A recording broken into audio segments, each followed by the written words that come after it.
I'm Tim, that's the wild. I haven't got a kitchen handy, but often we cook outside. We go out and we forage for things, we shoot things, we go fishing, we go hunting, we take it back to my place in Scotland, we gather it all together, we turn it into some delicious stuff.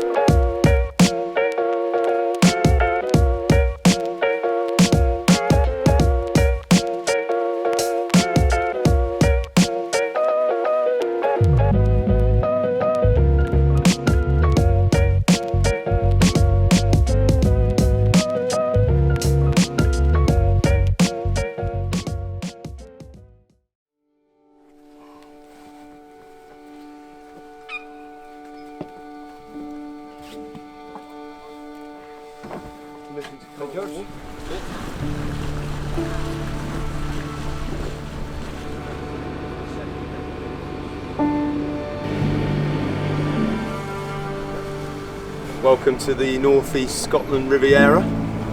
Look at this. We're aboard the beautiful Vagrant, the finest fishing boat known to man. There's some history to this boat, but we'll have to let Dan fill you in about what that is. Dan's the skipper, and he's a legend in his own lifetime.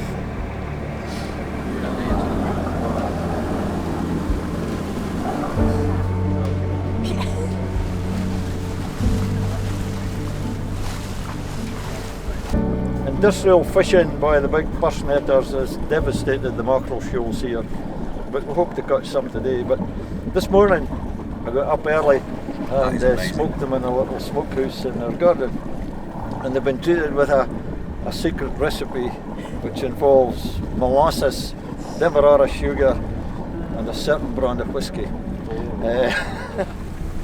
So we're out in the middle of the beautiful Moray Firth. Quite a bit of seabird action on the go. We'll start dropping the lines. We're about 100 foot of water. Okay, fingers crossed. We're going to catch mackerel. We're going to catch them here. Whether or not I can make them taste as nice as Dan can is a different question. This will be a good spot because there's lobster boats around us. Oh really? Yeah, and yeah. We'll drift off it again. By that time we'll have enough mackerel. Yeah. Don't want to be greedy. Did the mackerel tend to come back to the same spots then, if there's like a good because spot? it's shallow, relatively shallow water, and there's some feeding. Okay. They'll like it here. Dan, I think we're in. We've got mackerels. That's the nice thing about using a really light rod, even for mackerels, is you just get a bit of action off them. Look at this.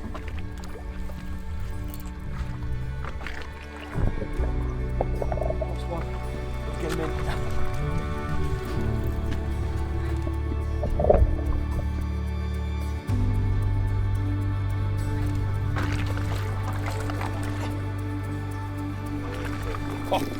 Oh, do you know, Tim's Wild Kitchen's fishing success of late has not been good. And the first drop, and I've got a prime beauty of a mackerel. Look at that, it's a lifetime of a fish. Look how beautiful that is. It's a fantastic size. Wow, you just got that. What a fish. That's a big one. That's a good one, huh? Oh, I'm really happy. Oh, that is a joy. They are the most beautiful fish in the sea for me, and definitely some of the best tasting. And if I can smoke it even half as well as Dan can, then we're in for a treat tomorrow as well. I tell you my recipe. Well, we're going to have to get you to try mine. And I'll just, what I tend to do with them, keep them fresh, is just pop my finger in, snap the neck back like that. That's a nice quiet death for it. And then I'll just put it straight in a nice cold ice box.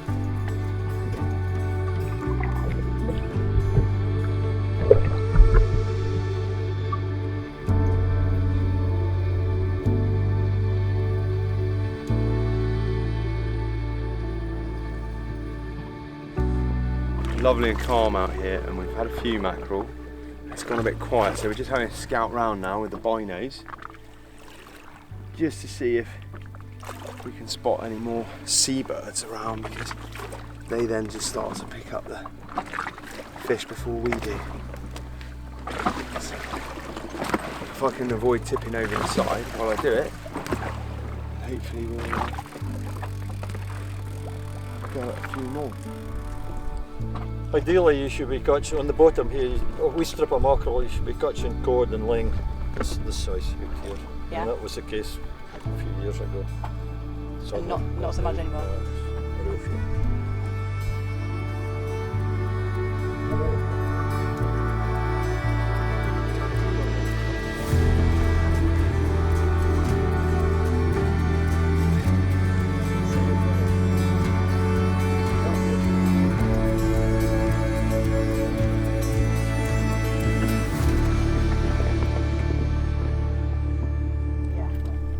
This will now be the smallest mackerel we've landed. Yeah, it's a good one.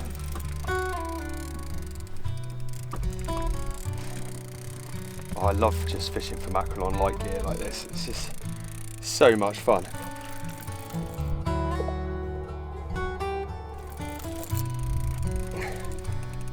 Oh, I got two. That's why it's tricky.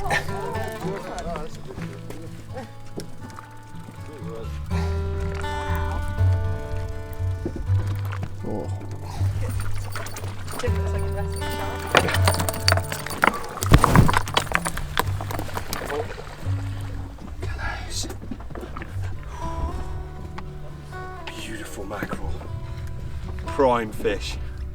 I think that's probably enough. We've got half a dozen. Don't want to overdo it. Don't need more than that to eat.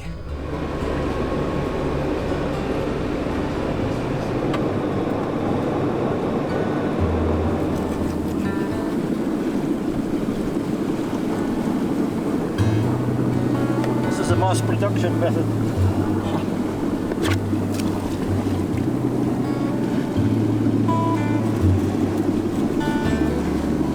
Different technique from Tim.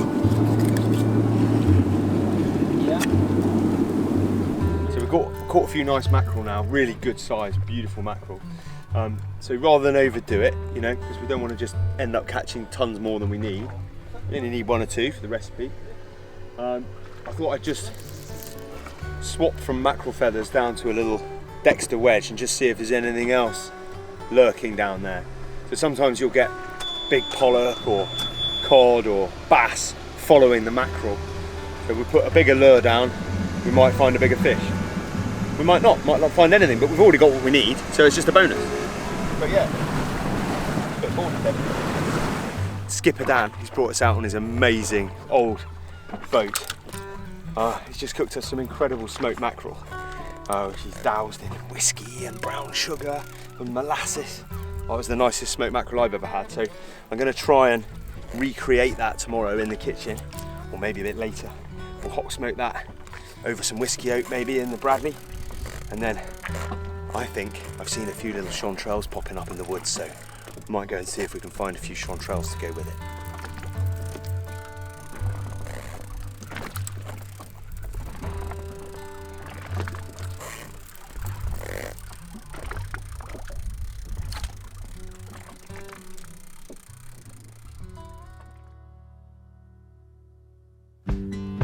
Successful mackerel mission for Tim's Wild Kitchen, and that's a relief after the trout escapade. And these beautiful, beautiful, beautiful mackerel were caught on a boat called the Vagrant that we were out on with the very nice Dan and George. And Vagrant's kind of appropriate really, because mackerel they're pelagic fish. So pelagic fish swim all the time in big shoals and they move around, like tuna. Scomborus, I think, is the name of the mackerel. And actually, it's sort of related to the tuna. So these are the kind of oily fish, if you like, of the sea. And they're called pelagic fish because they swim around like this all the time. And demersal fish tend to live on the bottom or just hang around waiting for prey to come to them. Whereas pelagic fish just kind of swim along the whole time. You can see how amazingly aqua dynamic they are. Their fins fold back into these little divots on the side and they shoot along like rockets. So hopefully we can experience a bit of that if you ever catch one. Absolutely brilliant, fantastic, beautiful fish. And we're gonna try and pay homage to our host on the boat, Dan, with a bit of my own version of a hot smoked mackerel. So we're gonna go for it with that one. The nice thing about mackerel is because they are a pelagic fish, the oil, their fuel, their heating system and their energy store is within the flesh. Whereas something like a cod, a big demersal fish like that, the energy store, you know, is kept in the liver. And the good thing about that from our point of view and from our brain food point of view is that those oils are the oils we want when we talk about needing to eat oily fish. So let's put all that nonsense aside and get on with filleting them and smoking them. So first job is to get the fillets off. That's pretty simple with a nice big super fresh mackerel like this. You'll notice that the head points forward slightly, so we want to go in behind that fin, cut towards the front of the head so we don't lose that little bit of meat on the shoulders of the fish there. Sounds a bit ridiculous referring to fish as having shoulders, but that's what we call them nonetheless. So turn it like that and pop it on its side, and then just pop the knife onto the spine, run it all the way through and out the end. With minimal faff, we get a reasonably nice clean fillet off the fish. A bit easier than filleting them on the boat. I always, you know, people laugh at me when I don't fillet my fish on the boat, but I just find the wobbling about is a bit much. Pop that one there. And then I'm not going to throw those bones away. I could keep them for a sort of Asian style stock, or I could trim those off like that so they're nice and clean. Put it between 2 bits of baking parchment, a little bit of oil, bake it in the oven till it goes all nice and crispy, and then we're not wasting, you know, even the bones from the fish. Same on the other fish. Back to my fillets. I'm gonna tidy them up now. So we've taken the main skeleton out of the fish, but we've still got the pin bones that go in directly towards the flesh in the middle, and we've got these little bones that sort of encase the guts, if you like, keep the gut cavity protected. So just going to cut down gently behind them at an angle, and the flesh on the belly will be really soft because that's where the most, you know, the highest quantity, majority of the fat on the fish will be. The whole flesh is oily, but even so, different bits of the flesh have more oil in them than others.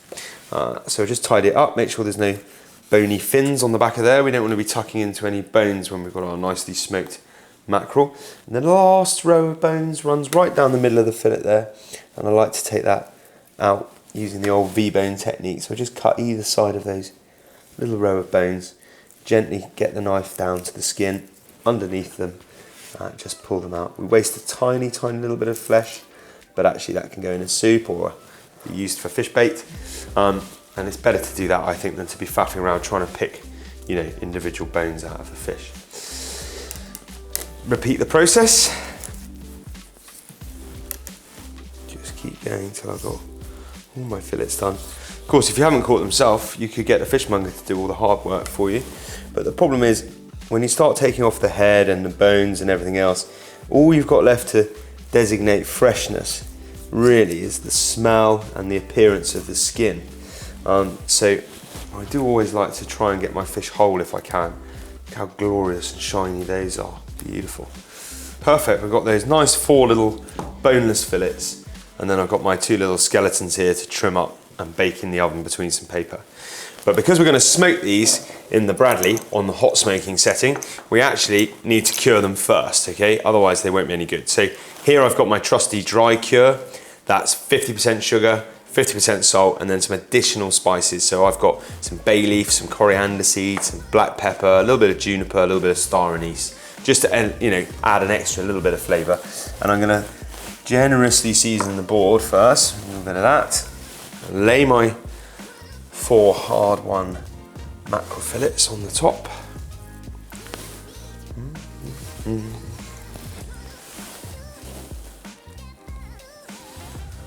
then just generously cure them with more dry cure mixture. Now, don't panic. You can absolutely worry about the salt and the sugar content here, but we're going to rinse most of it off. So once it's done its job, it will be sent on its way.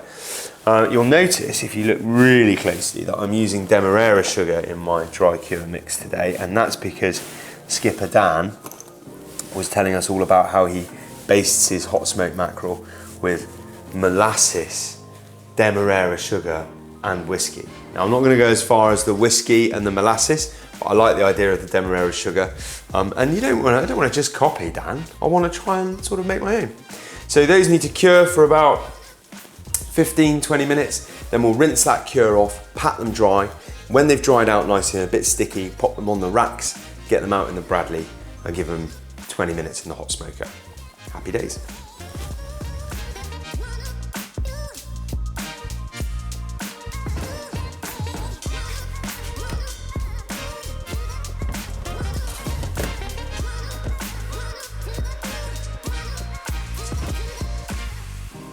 with or without the delicious smoked mackerel, we got lucky in the woods and found a few early season chanterelles. Gold growing up out the ground. Chanterelles, sometimes called the summer chanterelle, the girole. They are true chanterelles, not false chanterelles. Watch out for those. Craterella sabaris, I think, to give them their correct name, although they keep changing the correct names all the time. So they're doing lots of genetic research on mushrooms. They keep moving them from one family to the other.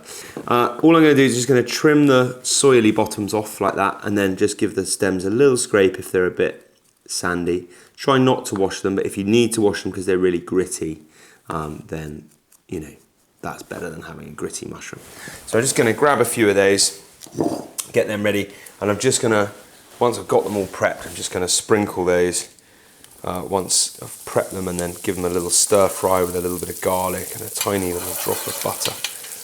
Then they can just be a nice little garnish for our smoked mackerel.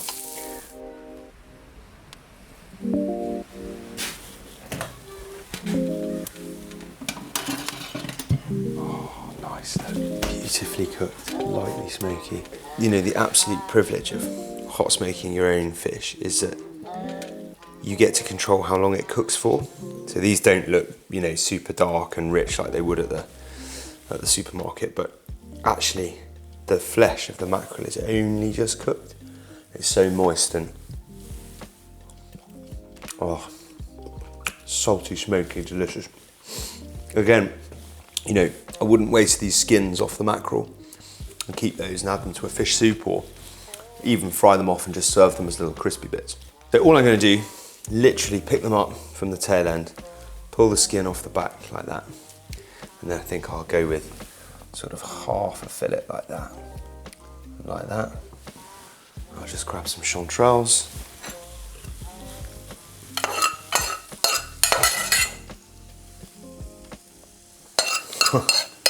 I wish you could smell this, because it just says to me, you know, high summer, early autumn, whichever way you like to look at it. Once the chanterelles start and the mackerel's running, you absolutely know where you are in the year.